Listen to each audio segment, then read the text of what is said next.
Okay.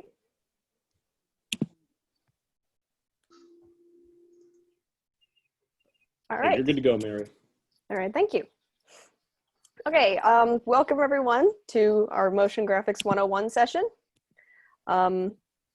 Today we're going to be learning about some of the stuff you can do in After Effects. Hang on, let me share my screen real quick.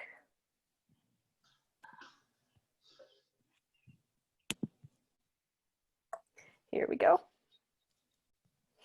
All right, so today we're going to be learning about some of the stuff we can do in After Effects.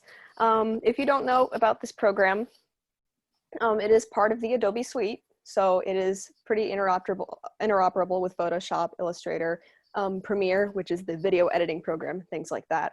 But After Effects itself is primarily a program that is used for motion graphics and animation. So motion graphics is basically the intersection between graphic design and animation.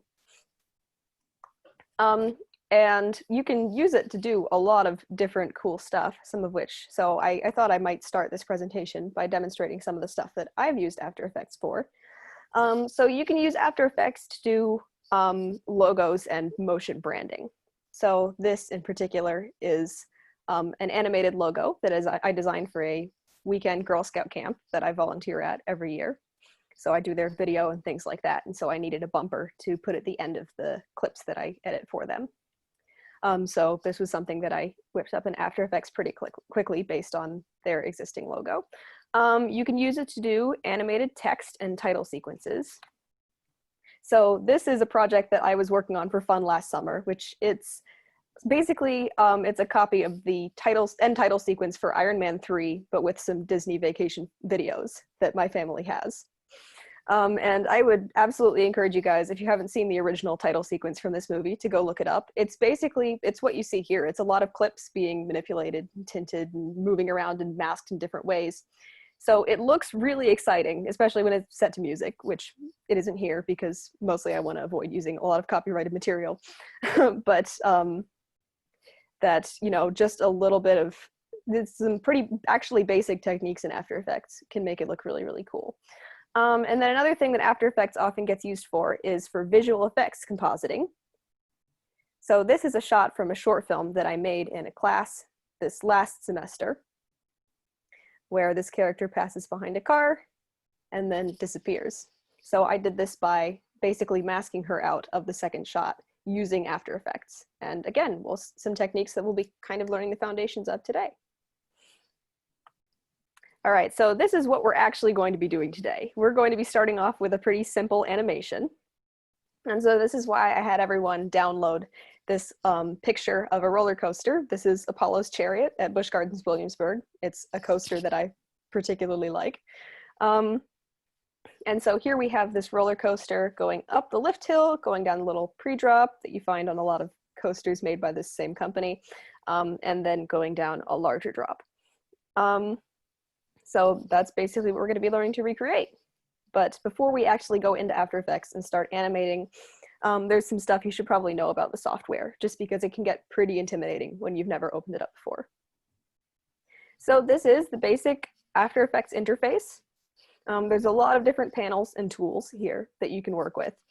And like I said, it's pretty complicated if you don't know what any of this stuff does. So I thought we would start by just breaking it down panel by panel. And seeing some of the main tools that we're going to be working with on this project. So first of all, we have the project panel on the left, where you see all of the imported assets for your project. We have the toolbar up top, where you have a lot of tools for moving stuff around and creating shapes and things like that. We have the viewport, which is where you're basically going to see your output. And we have the timeline, which is probably the biggest and kind of most intimidating of all these panels. And that's where all of your layers and how they sort of flow across time are going to be spaced. Also on the right, you can see that we have this effects and presets panel. We're not going to need that for this particular project, but we will for the Thursday session. So I just thought I'd mention it because there's a lot of useful stuff there. And it's really important when you get further on in After Effects. All right. So now we can take a look at all these panels individually. We're going to start with the project panel. This is basically the first place that you're going to go when you start a new project in After Effects. So the basic unit in After Effects, the basic thing that you create is a project, which holds all of your animations and assets and things like that. And then within that project, there can be several different compositions. So a composition is a separate animation that has its own timeline and set of layers. So within this project panel, you're gonna see everything within that project stored. So you have your compositions that you've created within the software, and then you also have footage, which is imported from elsewhere. Now, After Effects basically uses the term footage to mean anything that you've imported and are working with. So it can be video footage, or it can be imported photos. So here you can see we have the Apollo's Chariot roller coaster photo that I've imported as footage.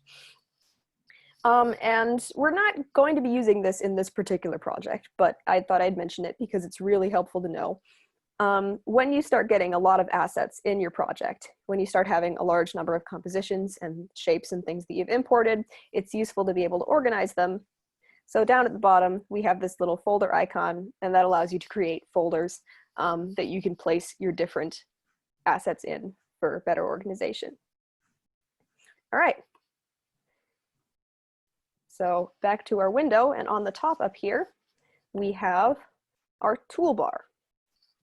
So this is a basic overview of the toolbar. The stuff on the left, up until the little push pin icon there, is things that are always going to show up in the toolbar. And the stuff on the right can sort of vary based on what tool you have selected. So here we have the pen tool selected. So I'll show you some of the different options that we have when you pick that. So starting from the left over here, we have some sort of basic movement manipulation tools. We have the selection tool. This is the tool that you're going to be using most often. It's just a standard pointer that you could use to select items and move them around. We have the hand tool that allows you to navigate in the two-dimensional plane around your view. So that's pretty straightforward. That's found in a lot of software.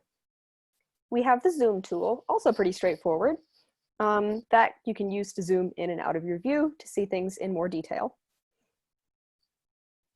All right, and then we start getting to some things that are more specific to After Effects and maybe a little more difficult. So before I get any further, I should probably mention there's a lot of stuff here, and not all of it is going to make complete sense when I first explain it, but we will be getting into a lot of this stuff further, so I will show you what all of these tools do later on. So if you don't understand everything right now, that's okay. We have the pan behind or anchor point tool. So what it really is the anchor point tool. Every shape or layer that you have in After Effects has an anchor point around which it moves. So if you rotate it, it's going to move around that point. And that's also going to show you what the actual coordinates of the item are. So you can move around that anchor point to change that point of rotation using the pan behind or anchor point tool. Next we have the shape tool. This is actually the rectangle tool, but if you click and hold, you can see a bunch of different shapes that you can make. And yeah, that's, again, is found in some other image editing programs where you can create a bunch of different shapes that you can then manipulate. But you might want to create more complicated shapes, and that's where the pen tool comes in. So the pen tool allows you to draw custom shapes by placing points which are connected to make a coherent shape. And also you can use the pen tool to create masks. So we're also going to be doing that a little later on. And that's a really effective tool that you can use in After Effects. And then on the right here, like I said, these are some settings that are specific to the pen tool. So here we have the shape or mask setting. So you can switch between whether you're using the pen tool to create a shape or a mask. So the blue star on the left means that the shape is selected. And then on the right, we have color options so that you can change the fill and stroke colors and also the stroke weight of the shape that you've created. So that's something you can do for any shape that you make in After Effects. So that's about it for the toolbar. So in the middle here, we have our viewport. And a lot of this hopefully should be pretty straightforward. Basically, you just see what you're making. But there are some things that you still need to know about. Up at the top, we have tabs that allow us to view different parts of our project. So what I have selected right now is we're looking at the whole composition. So the whole animation with all of its layers. But we can also choose to look at a specific piece of footage that we've imported, or we can choose to look at a certain layer on its own, which is helpful sometimes if you need to see how a shape looks or how it moves on its own. Down at the bottom, we have some view options. We have zoom options. This does the same thing as the zoom tool from the toolbar, but it kind of, you can set a specific number instead of just telling it to go in or out. Then next we have a time indicator down here, and that tells you where you are in time on the timeline right now. So all of these projects that you're going to create in any video program have a time dimension as well as visual X and Y dimensions. So according to this time indicator right now, we are at second 0, frame 1. So basically at the very beginning of the animation. So that last, it goes hours, minutes, seconds, and then frames. And then here's something that I am not personally going to be using today, but that a lot of you might find helpful. And this is the playback resolution. So After Effects always takes time to render things when you get them placed in there in order for them to play back properly. And sometimes if you have a slow computer, or if you just have a lot of assets contained within your project, it might take it a while to render. It might slow down your computer. It might just refuse to play in real time. So using that drop-down menu, you can actually change the resolution from full to half or quarter or third, so that you can view it at a slightly lower resolution. And it's easier for it to play back. Now, this doesn't change the actual resolution of the project. It's still going to show up exactly the way you put everything in. After Effects, a lot of the shapes that we make aren't really dependent on the resolution, but that will allow you to view it more easily. So that's pretty helpful. All right, and now we've come to the last panel, which is the largest and most complicated panel, and probably the most intimidating. So we're actually going to break it down into two sections of our timeline. So on the left here, we have the layers panel. And this shows all of the layers that are stacked within your animation. So you can see each layer has its own options and its own settings. It has its own place in the timeline, but that's how this panel is organized. So some things that we need to know in order to use this panel properly. Once again, we have a time indicator over here to show us where we are in time on the project. We have more tabs that you can switch between. If you have multiple compositions open, you can just change between them like tabs on a web browser. Over on the left, this little eye that we have here allows you to show or hide a layer, so make it visible or invisible. So that's helpful if you need to see something on its own or see something that's underneath another layer. These are transform options. So every layer has its own set of options that allows you to transform the layer. So basically you can move it around to change its position. You can make it bigger or smaller. You can rotate it, etc. There's a lot of stuff there.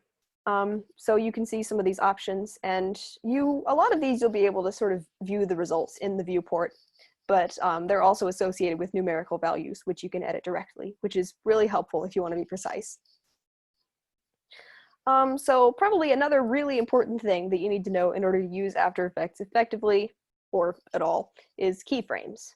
So keyframes are a really common topic in animation in particular, and in video editing more generally.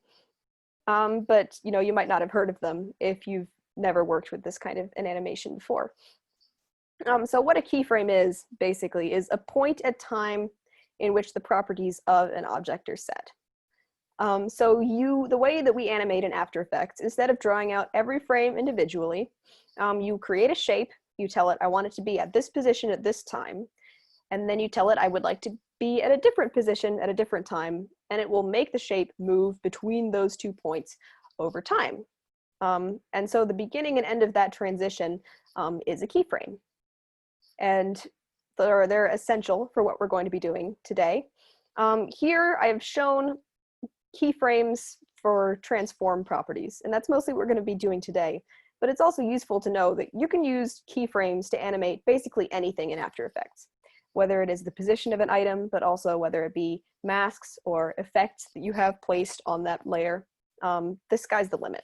So in order to turn on keyframes on a property, to make it vary over time, you have to navigate down to this layers panel and click on the little keyframe toggle, which looks like a tiny stopwatch next to that particular property. And then when you're getting further along and you'd like to create a new frame, you can click on this little diamond to create a new keyframe at that point in time. Now, a couple more things that we need to know. Parent and link. These are options that allow you to link two layers together so that they will move at the same time when you move one of them. We'll get into that. And then we have the graph editor, which basically what you need to know right now is that allows you to change the way that the object transitions between keyframes. So that's going to be very helpful when we're trying to animate the path of a roller coaster later on. All right, so that's the big layers panel of the timeline with all of the tools and stuff. So now we transition to our final location in the interface, which is the actual timeline, the timeline itself. And this, it shows you what your project is doing over time. You can see what layers you have where and when specific animations are set. So basically you can see everything laid out in terms of seconds. Here we have a 10-second composition. Timeline is pretty basic. It's something that all video-related programs have. All of these blue markings denote where the layers are. Each of your layers extends along a certain portion of the timeline. The blue part marks where that is. So you can see we have our middle layer here where the blue only goes until about 7 seconds. So that layer will only be visible up until the 7th second of the project, and then it disappears after that. We have the view scale. That basically allows you to zoom in or out on the timeline so that you can view your keyframes at a more detailed distance. And also there's another way you can change your view scale.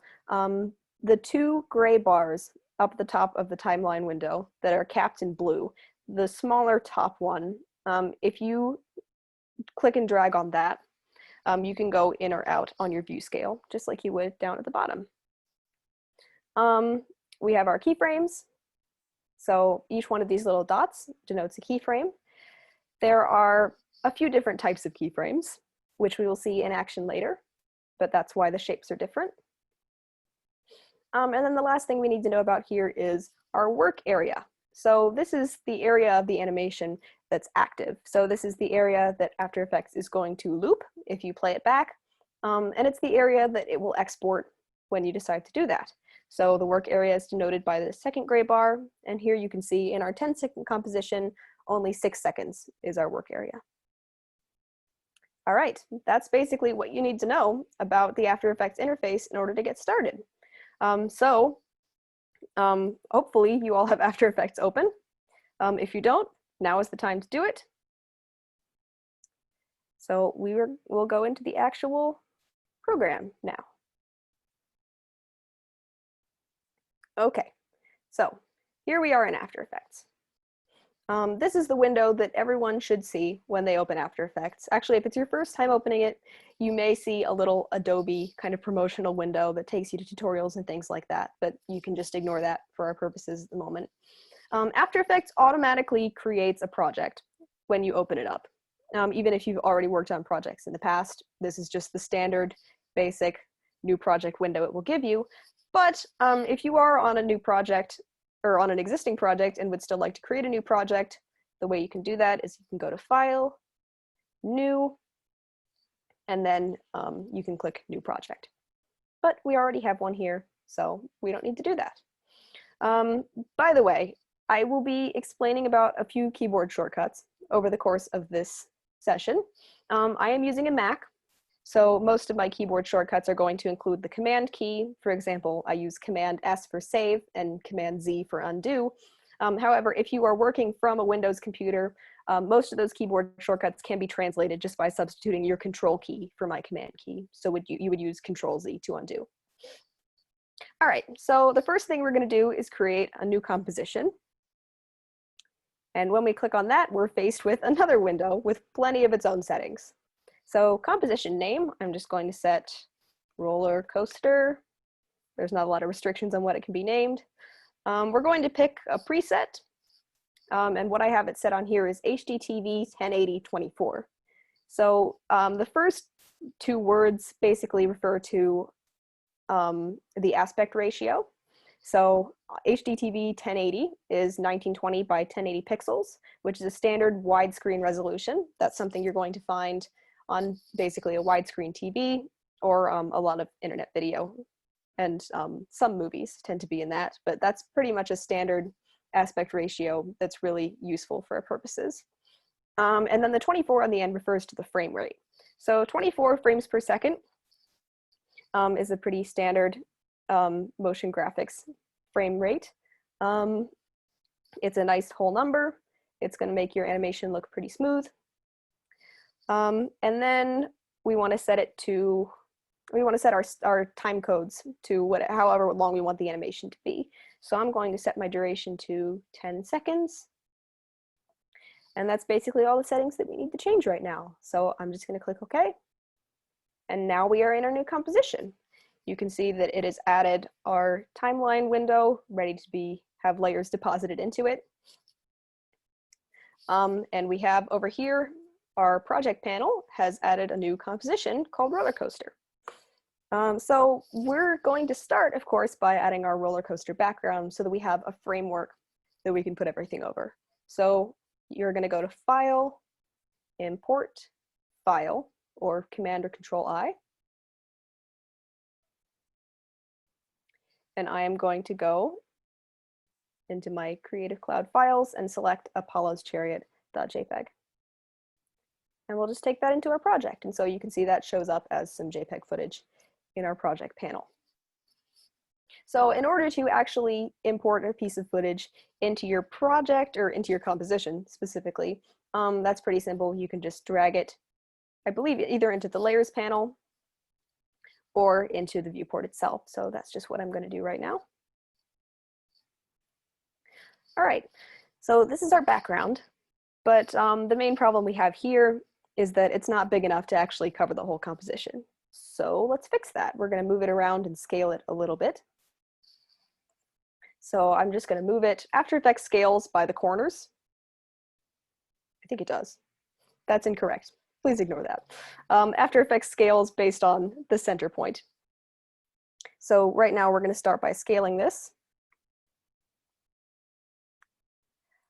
So you notice when I just tug on one of the handles like that, it basically goes into whatever aspect ratio I tug it to be, and we don't want that. We want it to remain at the same aspect ratio that it had at the beginning. So I'm going to click Undo. And the trick that you can use to avoid that is, and this is the particular sequence of events that this needs to happen, you have to click on the toggle that you want to pull, the handle, hold down your mouse button, and then hold Shift, and then while you are holding Shift, drag it until it's the right size. So for some reason, it doesn't work the same way if you hold Shift and then drag the handle. I don't know why it's designed that way. Some programs aren't, but that's just the way that it is in After Effects. All right, and then you can basically just drag it to position it wherever you'd like. Speaking of which, I'm getting a little bit of lag, so I am going to set my resolution to half. And now you can see the quality has decreased slightly. So now that we have our background, we need to actually start creating our roller coaster. So for that, we're just going to use a basic shape to make our roller coaster. So before we do anything with this, you have to make sure everything is deselected. So either you can just click into nothingness on the layers panel if you have enough space, or you can use the keyboard shortcut Shift-Command-A, and that will deselect everything in your project. So once you're sure that you have everything deselected, because if you have something selected, when we try to create a shape, it may actually create a mask on the thing that you have selected, and we don't want that right now. So we're going to go up to our shape tool right here, and I'm going to click and hold and find the rounded rectangle. So we can get a slightly more realistic shape for a roller coaster. And you can see that the fill and stroke options here are active. So I'm going to set its color really quick. I'm going to go with a purple to match the track. And then I'm going to set the stroke to 5.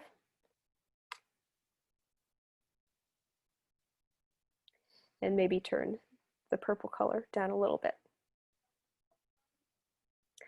Okay, so once I have it at the color that I want, you could basically just click and drag wherever on your window to create a shape. And I'm going to make this a little bit small to accommodate some of the rotations that we're going to be doing on this object. Okay, so there it is. And you can see that it's created a new layer down here in the layers panel, shape layer 1, and we have some transform options that will be available on that rectangle. So deselect all, there's our rectangle. But it still doesn't look very much like a roller coaster body. Most roller coaster cars aren't just rectangles with nothing on them and no interesting features. So we're gonna make our shape a little more interesting. So let me just zoom in, and then I'm gonna use the hand tool to navigate to our roller coaster car. So we're going to be creating a mask to make this shape slightly more interesting. So a mask is basically, in After Effects, you can place a shape in order to tell After Effects, only show the part of this layer that is within this shape. So just to demonstrate, I'm going to be using, let's use a star tool because it's easy to see. And so I'm going to click on my shape layer. I'm going to click on this toggle up here and select Tool Creates Mask. And then I can just click and drag to create my star mask. And you can see only the parts of our rectangle that fall under the star are visible. There's a couple more things that you can do with this. Right now we have only the stuff inside the star, but there's also an option to do outside the star. There are a couple different ways to do this. You can click Inverted, and it will only register things that are outside the mask. Or you can click Subtract, and in this case, it'll basically do the same thing. All right, but instead, right now, we just want to delete this mask because obviously that doesn't look anything like a roller coaster. So instead, what we're going to be doing is we're going to be creating a pen tool mask, and that's going to allow us to create a custom shape for a roller coaster. So let me just zoom in here. And you can click somewhere nearby. Remember, the shape that you're creating, everything that the roller coaster car is going to look like, has to be contained within this shape. So you don't really need to worry about anything that's outside of the rounded rectangle that's there right now. So let me show you what I mean by that. You can basically just start clicking and creating points. Notice I have my shape layer selected, so it's already creating a mask down here. And it's not going to show at first, but I'm basically just going to create, I have my little back of the car here. Let's do a seat, and then maybe another seat. And then we're going to create sort of a hood for this car. All right. And then since we want everything in the bottom half of this rectangle to be shown, I'm going to click outside like that. And then the mask doesn't take effect until you make it into a closed shape. So to do that, you have to click back on the point where you started.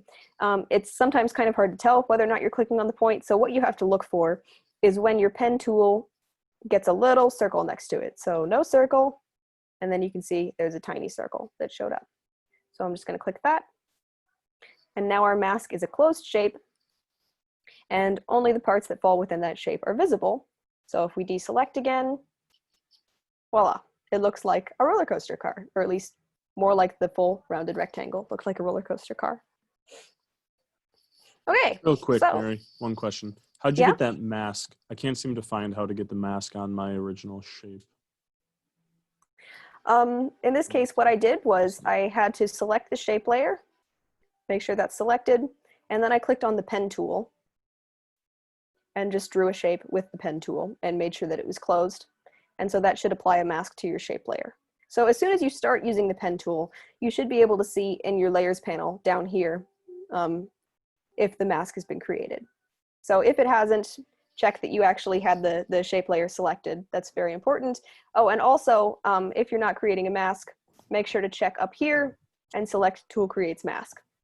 That may be something I neglected to mention, but I did. I said it when I was on the shape tool, but I didn't say it again when I was on the pen tool. But that's an important step in the process, is you got to make sure you have that right tab selected. Okay, thank you. All right. Anyway, so we have our roller coaster here. I'm going to zoom out a little bit.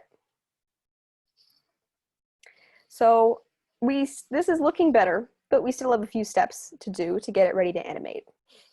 First of all, one important thing we've got to note is where the anchor point is. And you might not notice that at first because it's kind of hard to miss, but right here, automatically placed in the center of the layer, is the anchor point of this rectangle. So let's go down to the transform options down here and see how we can make this move. You'll notice, by the way, if you want to edit some of the number components down here, you can click and drag on the numbers, just mouse across it, make sure it's highlighted white, and then you should be able to click and drag. So you see you can move it with position pretty easily. But watch what happens when I try and rotate it. Basically, instead of rotating along the center of mass of the actual roller coaster, it's going to rotate in a giant circle around the anchor point. And in this case, that's not how we want it to move, if we want it to be able to go smoothly up and down these curves without having to adjust a bunch of stuff. So in order to change that, we are going to move the anchor point. So come up here to the toolbar, select the pan behind or anchor point tool. By the way, I don't know why it's called the pan behind tool. It's the anchor point tool. So you're going to take your pan behind tool and click on your anchor point, and you can drag it to wherever you like. And then the trick for getting it to stay in the actual middle, see, this is pretty close, but if we want precision, we can hold down Command, or I would say Control for you Windows users, and it will snap to the center of our rectangle. And that's closer to what we want. And now you can see if we go down to the rotation property, it rotates in place. With that, I think before we move on to the next step, I'm just going to take a minute and make sure that you guys are good with your roller coaster shapes, because sometimes the mask tool can be a little tricky to figure out. So if you have any questions about that also, now would be the time to ask. So I'm just going to give it another minute.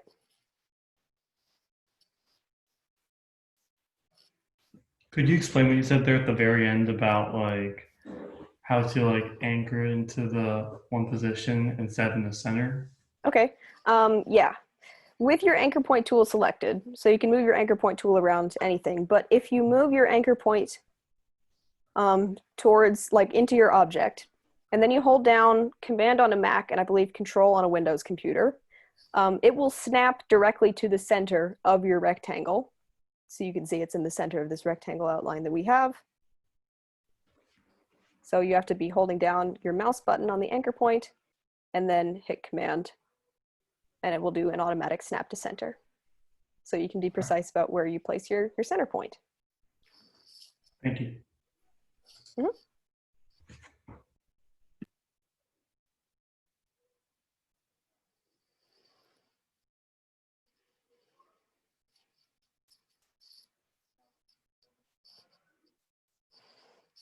Okay, so one more thing that we need to do with our shape. If we've created our mask and moved our anchor point and things like that, this shape is basically ready to be animated. You know, we've done all we want with it. But the problem is sometimes when you attempt to move this object around, as we will later, you can sometimes accidentally click on the points in the mask and move them around. And that's not what we want. We don't want it to change shape. So for that, there's a pretty easy fix. You can just go down to the Layers panel, locate your mask, and then right over here, there's a little box that you can click under this lock icon, and it will lock our mask so that we can no longer move the points. Okay. So basically, you know, we're done with this part of the roller coaster, but it still is not completely ready to do our animation. So this is just kind of floating off in space right now.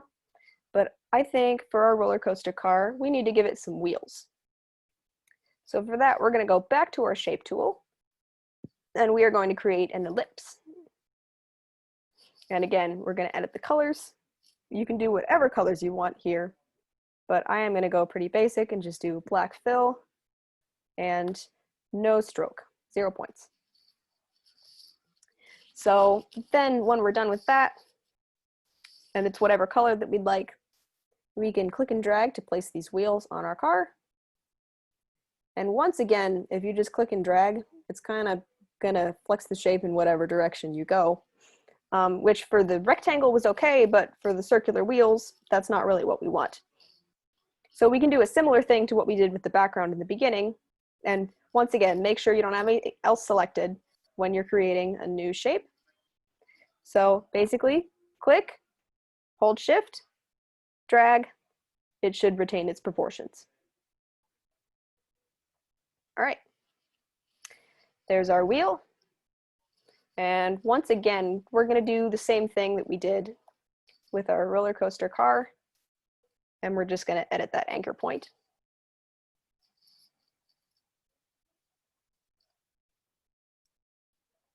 Make sure you have shape layer selected, and then hit Command, and it goes right into the middle.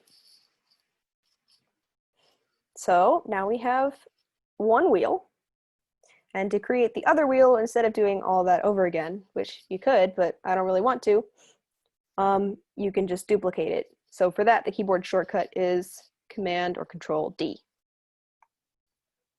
And now you can see we have a shape layer 3 down in our layers panel. To move that, you can click and move it around, but when it's that small, it's sometimes difficult to just move around with your mouse. And in this case, we want it in line with the other circle anyway. So instead, I'm just going to hit the arrow keys to nudge it directly to the right. And if you want it to move a little faster, you can hold down Shift when you do that. So in that case, it moves 10 points every time. All right. So that's basically what we want. Mary, I have a question. Yeah? Is there a reason why when I move the anchor point that the shape is moving as well? Do you have the pan behind tool selected? That would be the problem.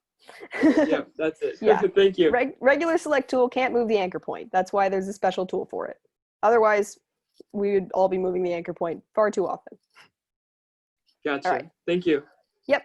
And I will probably give you guys like a few more seconds to catch up before I tell you guys the next thing. We're almost there. We're already almost ready to make this car actually move along the track. After this, there's just one more thing we need to do, which I will show you guys in a minute.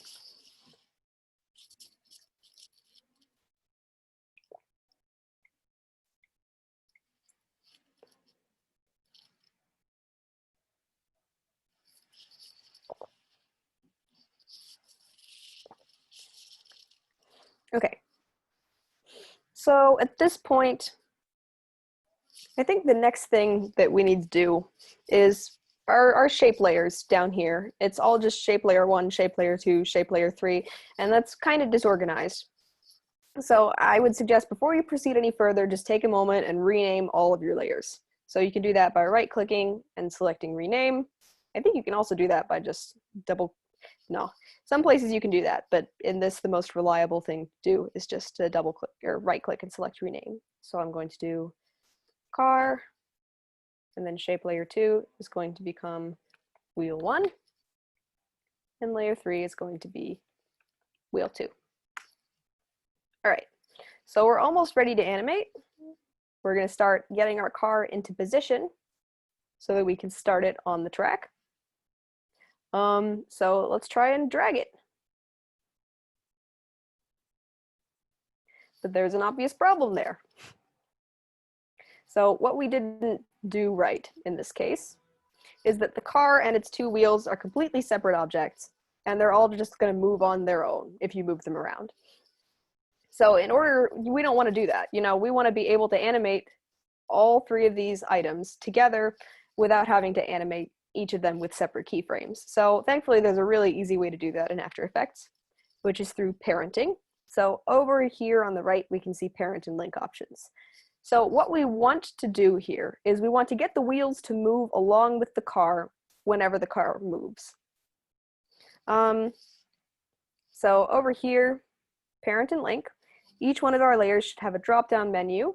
And if you click on that, you can see all of the different layers that are there. So in this case, we want to parent the wheel 1 to the car. So if we deselect and just move the car around, you can see that wheel 1 now moves with the car. And then for wheel 2, there's another way that you can do the same thing, which is there's a little spiral next to the drop-down menu on the parent and link, and this is just called the pick whip. And that basically allows you to just click and drag in order to have one layer inherit another layer. So we are going to select the pick whip on wheel 2, and we're going to click and drag that so it connects to the car layer. And now that's accomplished the same thing as wheel 1, where we have both wheels parented to the car. So now, if we select fit and we try and move our car to the start, it all moves together. Hooray! Okay. So that's basically everything that we need to do in creating our car.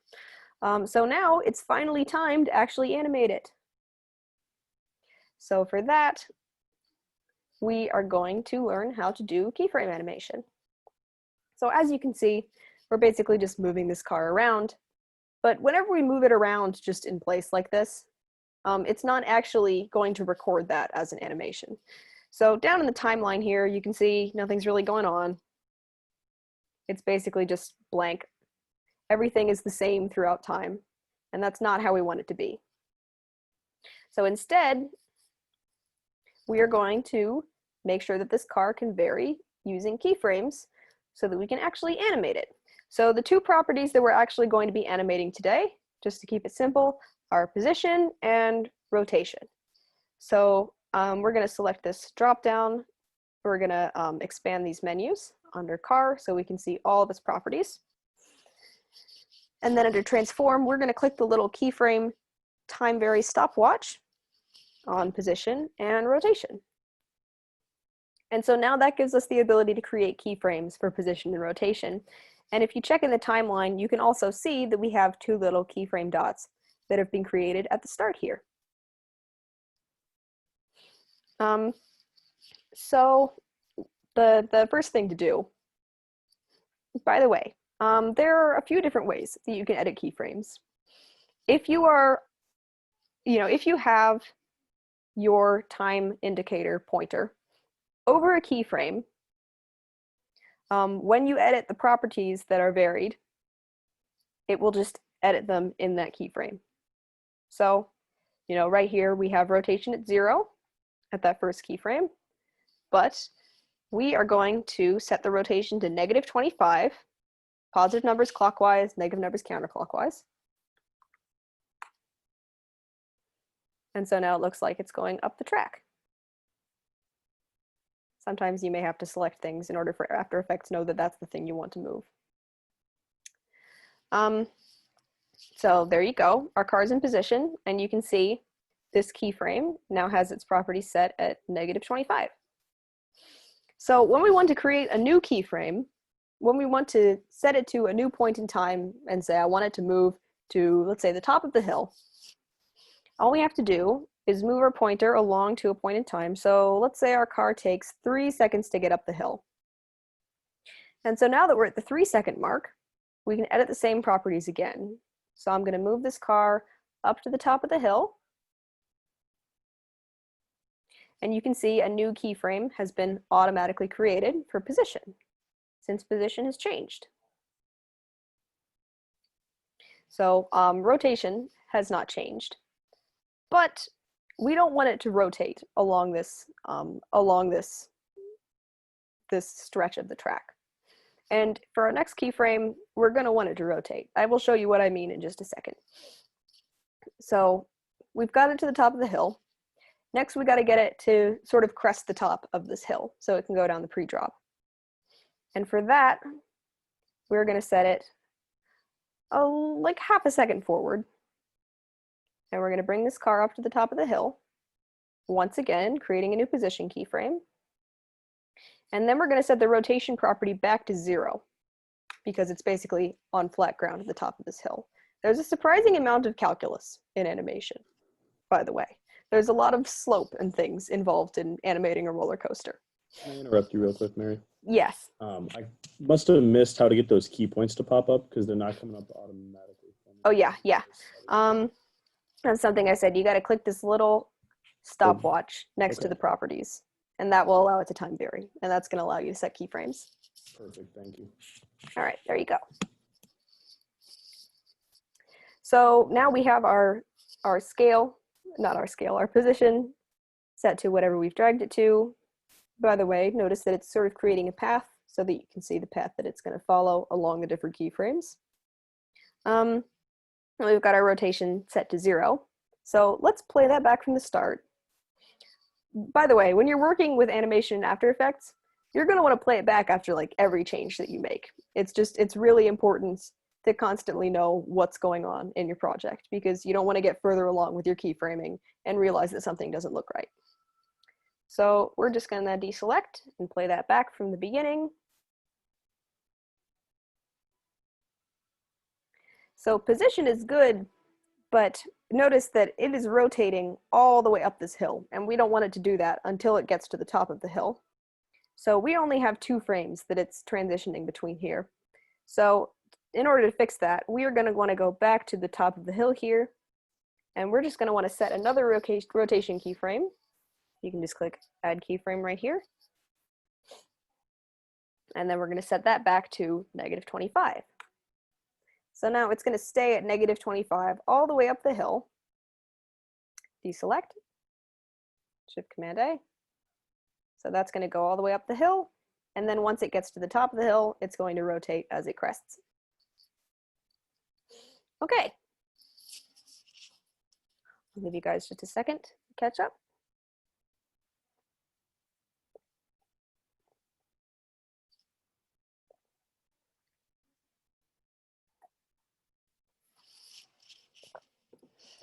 So at this point, we are well on our way with our animation. We've got our car basically coming up this hill here. And so now the next few moves that we're going to do to get it down to about this point are just a matter of repeating that process. So we move to the next point in time that we want it to achieve, and then we're just going to move the position and rotation again to create a new keyframe. So I'm going to go a little bit further forward. Move it about halfway down, and then over this little pre-drop, and then just move that forward till it looks right.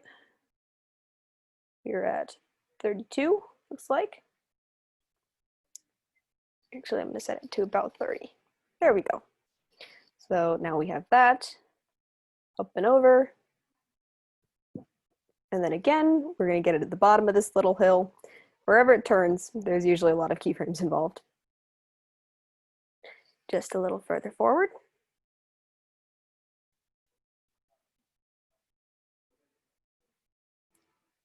And once again, setting it back to 0 to represent that now it's on flat ground. I'm just going to adjust the position to whatever we like.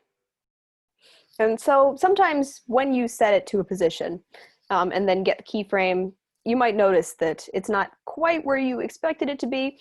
That's fine. A lot of the After Effects process is A, just playing around to see what looks right, and B, just sort of doing things multiple times. A lot of it is a process of trial and error to see that it looks right. So you're going to want to play with it a little bit. You can move keyframes around if it looks too fast or too slow. By the way, you can just select and hold them if you want to do that. You can move the roller coaster's position around a little bit. If you think the path doesn't look just right, just play around, see what looks good, and don't be afraid to play back and try things again. That's part of the reason that you want to be doing playback so often. All right, so once I've got it there, I'm just going to move it along to the next part of this hill. So it's going to take a little longer to do that. So I'm going to move it to about 5.5 seconds. no rotation, but we don't want it to rotate for the next part yet. So remember to add a keyframe. Okay. And once again, I will give you guys a few seconds to keep animating. And if you have any questions, feel free to shout them out.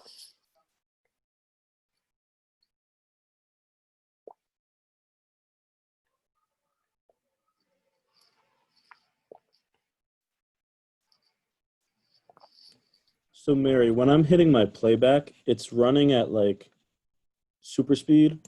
Is there a way to play it at like normal? At super speed? Well, like it's running like I think like 2 times as fast or something like that. Okay, that's odd. I'm not entirely sure what that problem is. Can I share my screen, Oh, possibly? Yeah, hang on. I just noticed there's a button down here that says fast previews. Do you happen to have that toggled? Wait, show me on your screen there. Oh wait, no, I think that's not what that is. You can share your screen. Here, let me go. Let me set a couple of things up. Jason, can you make me a co-host too? Hang on.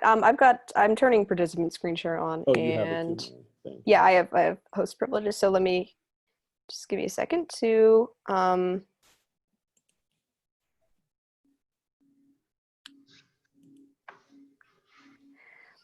know there's a setting that allows multiple things If you to can stop sharing, Mary, I should have access. Okay. I think Jason. Sorry, I'm looking for the thing that allows you to have multiple people sharing at once. All participants can share now. So. Okay, yeah. If you just stop sharing. Yeah, I will stop. Thank you. I will let you share, and we'll see what's going on with you. So it's running like, I don't know how well you can see through Zoom, but like. Oh, I see what your problem is. Yeah, your composition's only 10 frames long. Your composition's 10 frames long. So the reason it's going so fast is because each of these little marks represents a frame and not a second. So my composition is 10 seconds long. Remember the time codes. That wrong? The time codes go hours, minutes, seconds, and then frames. So if you set the last number to 10, you're only going to get a 10-frame composition, which should be less than half a second. So I did that at the very beginning when I set everything. Yes, that's likely. So you can go to composition settings. How do I fix it? Up here? Yeah, go up to composition. Yeah, composition settings. Go down to your duration. You've got it at 0010, so you want to set it to 10:00. Thank you. And then once you've done that, you can just move your keyframes to wherever in the timeline you would like. Oh, thank you. Notice you've got it. You're way zoomed in on your timeline. You're gonna have to extend your layer out too, because it's gonna stop at 10 frames. This is true. Thank you, Shay. Mm-hmm. What was that? Sorry. Your layer right now is only going up through the 10 frames because these it was. Ones. Oh, actually, no, it's not. It's gone a significant distance. But just make sure that that's extended into the whole. Make sure that you. I would say right now, make sure that you have it. Just take the view zoom and just like pull it out so that you can see the entire 10-second span. Gotcha. There you go. And I can just do and now extend that. All right. Thank you. Okay.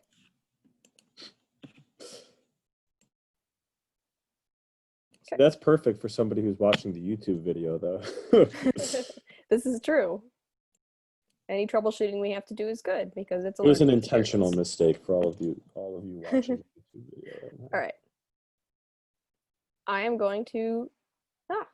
I'm going to share my screen again right now. My Zoom's kind of lagging, but that's all right. And you'll notice once again I have it on my lower resolution quarter, so that it's not completely lagging on my computer while I'm doing this. Because After Effects, most video programs, but After Effects is an extremely memory-intensive application, and it has a lot of assets that are associated with it, so it's going to take a while to boot up, and when you're doing it, it's going to suck a lot of your computer's power and memory. That's just the way it is. All right. So now that we've had some time to do that, oh, I am lagging a lot. Not certain why that is. And why I wasn't before. I think my Zoom may just be lagging. I'm seeing like, okay. Well, we soldier on. Okay. So, wow. Okay. This is extremely slow. We're up to the very end of our keyframes as we've had them so far. So the next thing we have to do is we want to make our roller coaster car go down this hill like that. So once again, I'm basically just going to start off this move like any other keyframe. So I'm going to pull the time frame a couple more seconds later, maybe like, I don't know, like there or something. And I'm going to move it all the way down here. I'm just going to go ahead and move it into the bushes. Why not? And then we're going to rotate this again. Let's say, okay, 30 is not enough because this is a much steeper hill. There we go. That looks better. All right. So we've got it all the way, basically, actually, I'm going to pull a little farther, down to the end of its cycle right now. So you can see this is basically the end of the animation, and I still have a couple of spare seconds. So what I'm going to do right here is I'm going to pull this second blue bar and change my work area so that it only goes up to this last frame, so that when I play it back, After Effects is only going to loop those 8 seconds. So there it is. Ooh, uh-oh. That's a problem that we're going to have to fix, because if we have our car going down here, I don't know why it does that little hop. Ah! Basically, it's still moving in a straight line, and the fact is that's making it fall off the track, and we do not want it to do that. I don't know why it's doing this either. So if we look at this right now, it's going in a straight line that pulls it directly from here all the way down into the bushes without going along the track. So in order to do that, there are ways you could do it just by placing more keyframes, but there are other ways that you can do it in which you can edit the transition between those 2 points directly. And that's what we're going to be trying to do right now. So first of all, we can edit the position path. So from our very first keyframe, let's do that. We've had this position path sort of trailing behind our car, where you can see each one of these points is a keyframe, and the little dotted line in between them is the path that it travels along between those 2 keyframes. So along here, path that we're seeing is basically parallel to the coaster track, but then here it's just a straight line between those 2 points, which is basically the default. Whenever you create a keyframe and then another keyframe, After Effects' default is just put it in a straight line at a constant speed in between those 2 points. But there are ways that you can change that. So first of all, we're going to start this move off by hiding the background so that we can see that path a little more easily. So there's our car. You got to have the car selected. There's the path. Okay, so you can also see on some of these paths, there are these little blue dots. And what those are handles that will allow us to manipulate the path between these 2 points as a Bezier curve. So if we click on these handles, which I believe basically just click on the point and they will appear, you can move this around, and that edits the actual path along which the car travels. So at this point, now that we can see that, I'm going to put Apollo's Chariot back. And now we can manipulate our path so that it is going pretty much parallel to the track. So, and that's also, by the way, why the car did that awkward little hop, was because apparently I had accidentally edited this little path here so that there was a curve between these 2 points rather than a straight line, and it went boop. So let's play that back. Let's just see how that transition looks. Okay, so that's better. It's no longer falling off the track. It's moving along the track, but it's still kind of popping a wheelie there, and that's not really something that is safe for roller coaster cars to do. So once again, we're going to edit one of these properties.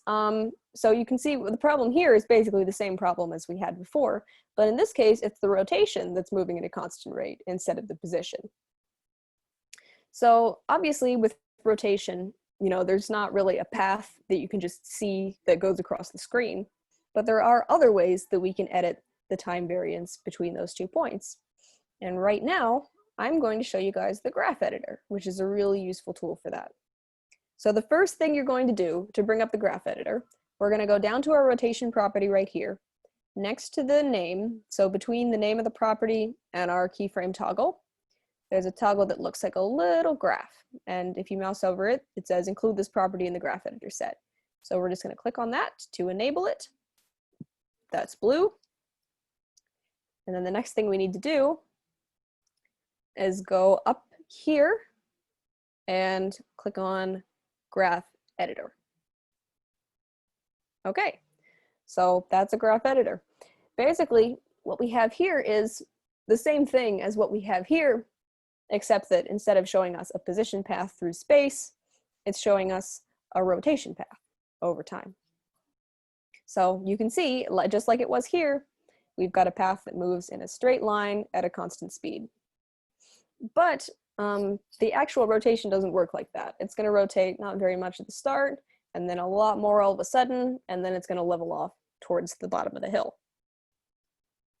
So we are going to want to edit this rotation as a curve so that that allows us to have it rotate sort of along with the path. So once again, we want the rotation curve to end up looking sort of parallel. By the way, this is a map of the actual rotation properties. You can see that's listed in degrees if we mouse over. You can also find graphs that will allow you to see the speed. So you can see it's moving at a constant speed. But right now, we're going to be working with the value graph. So what we're going to want to do is we're going to edit this graph so that it basically goes parallel to this position line, so that it's very curved at first and then less curved towards the end. But right now, you know, we can't really edit these curves. It's locked into a straight line position. Undo that. So what I'm going to do is we're going to use another tool. So here we have the pen tool, and you might not think that you can use the pen tool to edit the rotation, but actually After Effects mostly works on the same system of points and connections, whether you're actually drawing a shape or whether you're drawing a path or whether you're creating a time path for your rotation to move along.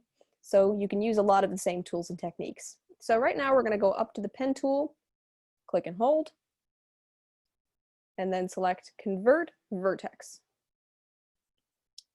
And we can click on these vertices in the rotation graph, and that's going to do a similar thing to what we had with the position graph up here.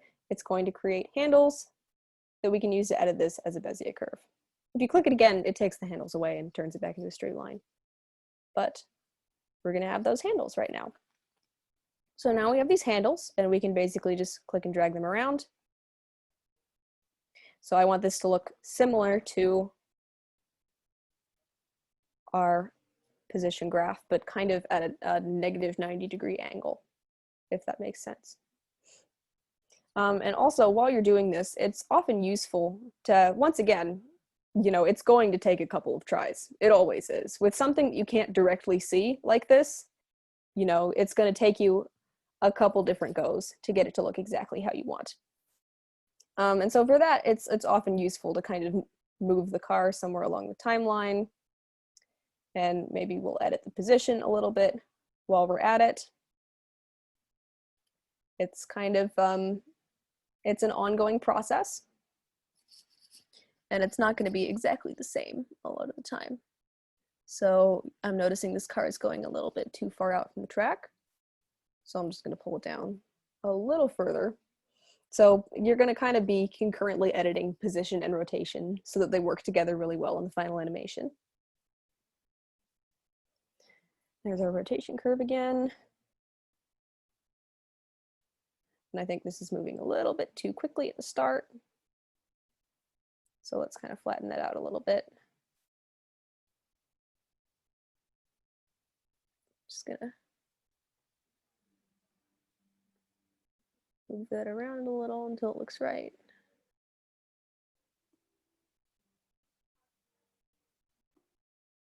And now I've noticed that this car is falling a little bit too much into the track.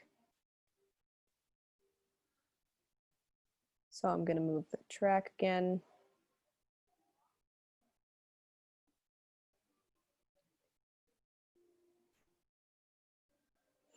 And of course, you know, you guys can be doing this while I'm doing this. This is, at this point, there's not a lot more that I can teach you about this besides just play till it's right.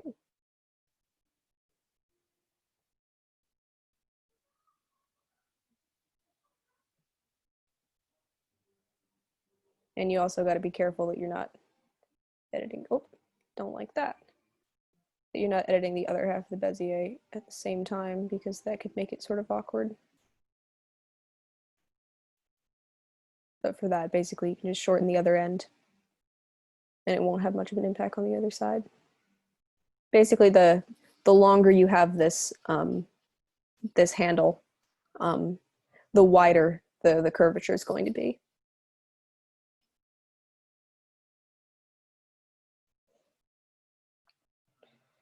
Okay, so I think mine is about done. So when you are ready to exit the graph editor and just go back to the regular keyframes, you can click again on the graph editor button. And once again, I'm going to deselect and watch my animation.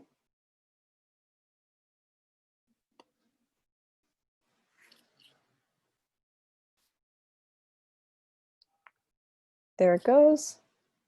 And it goes pretty smoothly over the end of the cars.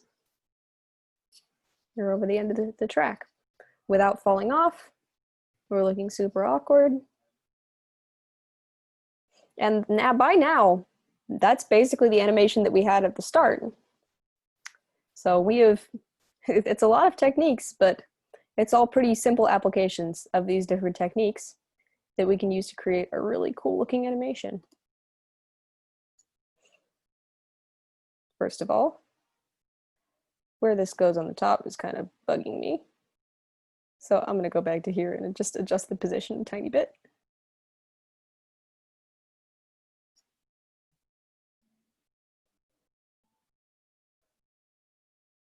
There he goes. All right.